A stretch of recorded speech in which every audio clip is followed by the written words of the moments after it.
মাতৃগর্ভের সন্তান ছেলে দেওয়া মেয়ে দেওয়া, অথবা কাউকে শুধু ছেলে দেওয়া, অথবা কাউকে শুধু মেয়ে দেওয়া, অথবা কাউকে কিছু না দেওয়া, সেটি একমাত্র আল্লাহর এখতিয়ার। আপনি শত চেষ্টা করলেও একটি সন্তানের বাবা হতে পারবেন না। আপনি ইচ্ছে করলে আপনি ছেলে সন্তানের বাবা হতে পারবেন না, মা হতে পারবেন না। আপনি ইচ্ছে করলেই মেয়ে সন্তানের বাবা বা মা হতে পারবেন না। এটা আল্লাহর কুদরতি ব্যাপার। আপনি শুধুমাত্র উসিলা করতে পারেন, কিন্তু সন্তান দেওয়ার মালিক আল্লাহ, না দেওয়ার মালিকও আল্লাহ।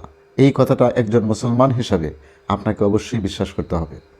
সুপ্রিয় দিনী ভাই বোনেরা, এখন মায়ের পেটের সন্তান রেখেই আপনি যদি আগে জানতে চান ছেলে না মেয়ে হবে, তাহলে কি ক্ষতি হতে পারে? এর 3টি ক্ষতি সম্পর্কে আপনাদের সামনে আলোচনা করব। একটু ধৈর্য সহকারে ভিডিওটি দেখুন, আশা করি উপকৃত হবেন।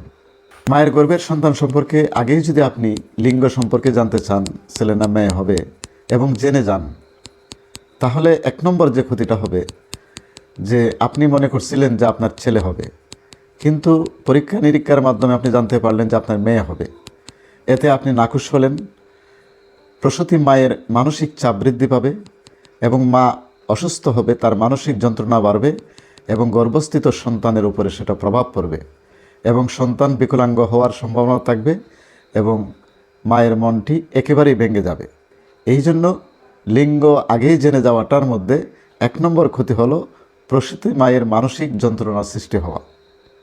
2 নম্বর যে ক্ষতি, সেটি হচ্ছে যে পারিবারিক চাপের কারণে অনেক মাকে অ্যাবর্শন করতে বাধ্য করানো হয়, যে আমার মেয়ে সন্তানের দরকার নেই অথবা আমার ছেলের দরকার নেই।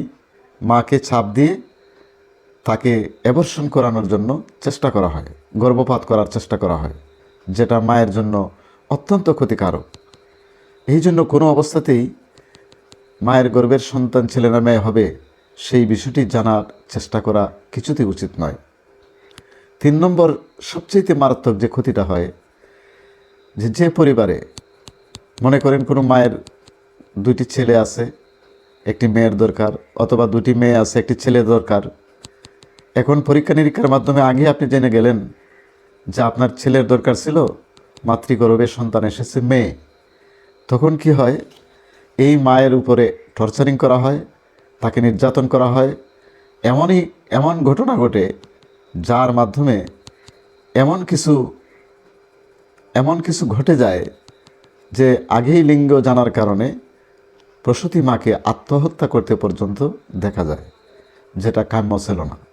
এই জন্য মায়ের গর্ভে যে সন্তান এসেছে আপনার কল্যাণের জন্যই আল্লাহ পাক রব্বুল আলামিন হয় ছেলে দিবেন অথবা মেয়ে দিবেন, অথবা শুধু ছেলে দিবেন অথবা শুধু মেয়ে দিবেন, অথবা আপনাকে কিছুই দিবেন না। সেটা আল্লাহ পাক রব্বুল আলামিনের কুদরতি ব্যাপার। আল্লাহর উপরই সেটা তাওয়াক্কুল করুন, ভরসা করুন, ছেড়ে দিন, কিন্তু নিজে আগে জানতে যাবেন না। এটার কুফল মারাত্মক। যে কারণে বাংলাদেশের হাইকোর্ট ফেব্রুয়ারি মাসে একটি রুল জারি করেছে যে এখন থেকে কোনো ডাক্তার, কোনো হাসপাতাল, কোনো ক্লিনিক কোনো প্রসূতি মায়ের গর্ভের সন্তানের লিঙ্গ প্রকাশ করতে পারবে না। এটা একটি ফৌজদারি অপরাধ বলে গণ্য হবে।